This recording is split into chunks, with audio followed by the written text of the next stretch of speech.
Les Congolais sont à nouveau autorisés à importer des véhicules d'occasion. Un décret du Premier ministre sortant signé le 4 avril a levé la mesure d'interdiction des véhicules de plus de 20 ans de fabrication, mesure prise par le gouvernement Matata. Une frange de la population congolaise pour continuer à pousser un cri d'alarme. Il n'y a pas que la population, même les entreprises de l'État et des entreprises privées qui se lamentent parce qu'il y a eu cet interdit. Et le chef de l'État a demandé au gouvernement de prendre des mesures, essayer de voir par quels moyens on peut assouplir tant soit peu la douleur ou la misère de cette population.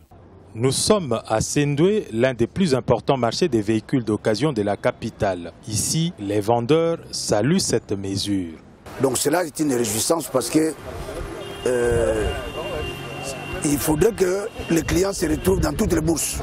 Ce n'est pas tout le monde qui a les moyens de payer un véhicule neuf ou semi-neuf, mais même celui qui a une bourse moindre peut se retrouver dans tel genre de véhicule, pourvu que ça soit en bon état.